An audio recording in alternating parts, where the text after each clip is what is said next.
go.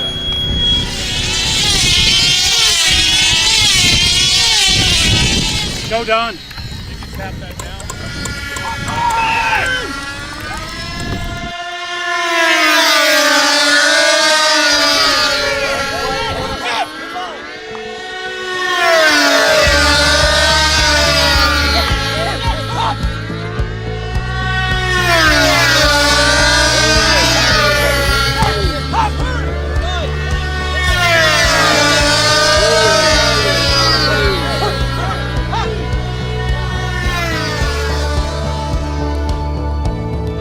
We just have so much fun doing this, you can hardly stand it.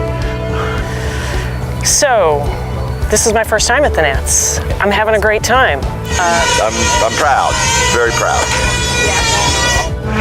This is my first time in Muncie, and I have to say AMA has just done a wonderful job. This is a beautiful site, and it's good to see my old friends that's coming here, and I haven't seen in years, and it's just been a great experience. And I highly recommend everybody that does this should come to the Nationals, because it's just the best event ever.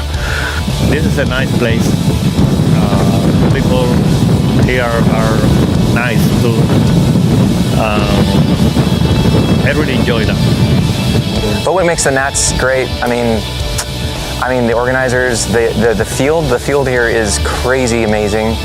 And honestly, I really enjoy Muncie. This reminds me of my town in Colorado. It's kind of a smaller town with sort of an agrarian kind of there's farms, and it's beautiful out here. I camp out here, and I used to stay in hotels when I'd come, but camping's where it's at. The sunsets are beautiful, flying in the afternoons.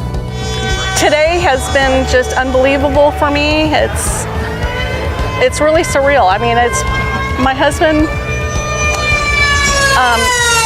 I owe it really all of it to him. He's got me into it. He gives me all the best stuff. He coaches me. He's taught me everything. So, and it's fun to be out there competing with all these great guys. This Nats weekend, for instance, one of the attractions of pylon racing is just the grind of it. There's hardly any time to prepare your airplane. Once the event gets going, or to repair your airplane, or if you have to go to a backup. It's a long week, and it's a grind, and that's kind of the attraction. It's a big challenge. You can always go faster. You always want to be faster. You can always be better the way you fly. Even the best guys make little mistakes that they can perceive and maybe nobody else can perceive. It's like within those those 3 minutes and 45 seconds that they're competing, it's just like the air kind of feels like dense, and everybody's super focused on what's happening, and I feel like it's so unpredictable. Each round is so many different things could happen depending on the weather, depending on the plane, depending on the pilot, the mechanics. So there's a lot of different things that could happen within it. So it creates a really exciting environment. It's a real rush. You're hanging on to something that is going perhaps well over 100 miles an hour. It is pulling on the lines close to 100 pounds. You're leaning back pretty solid on some of these things. And the airplane is at the ragged edge of instability, and you're trying to fly it a few feet off the ground. That's a rush. I think one of the great things about the Soaring Nats is I'm here and I get to fly for 10 days in a row, weather permitting, and that's pretty unique. There are not a lot of places we get to do that. We don't do it for the competition, we just do it because we want to. Everything else pales in comparison to this week, so it's just a lot of fun, great competition, friends from all over the USA and even Japan and Canada. It's an international event that everybody just really enjoys.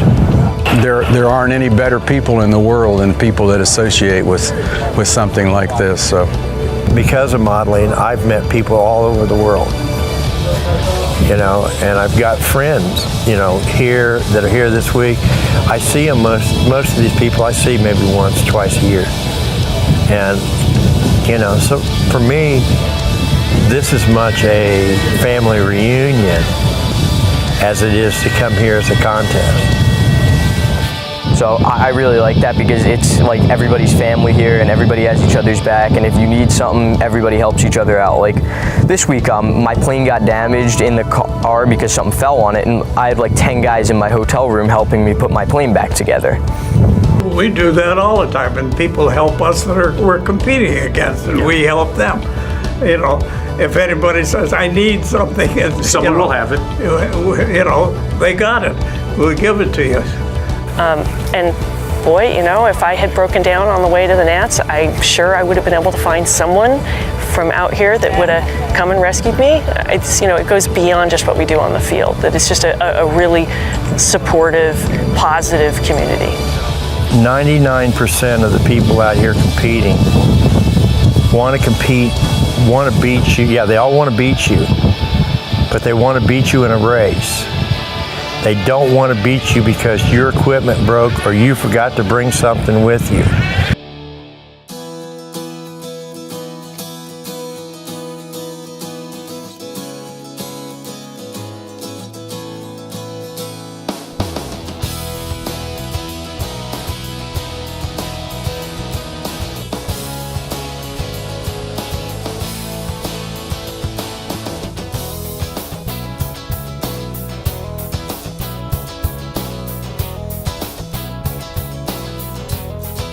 I don't care what you fly and how you do it as long as you fly. That's the main thing. When I try to explain to people what I do and that I'm in a competitive sport where I am really depending on someone who I'm competing against to help me beat them, they look at me like I'm crazy. They look at me like, you know, explain this, how does this work? But I think that that is a pretty amazing part of what we do. It's really unique in terms of just there's like so many different aspects to what you can experience here and what you can become really the best at. I think there's been a real push in the last couple of years to make it super fun. So tonight, for example, they're flying super large scale sailplanes with like 23-foot wingspans. So yeah, it's not just about the flying during the day, but at night it's super fun. Guys get out there, you know, kind of fun, fly airplanes and sailplanes, and we have a blast. Overall, I think everybody did good. It was a good year. Everybody made new friends and we all helped each other out, so it was a good year. And I'm looking forward to next year's Nationals already. That will be my 50th entry in the Nationals.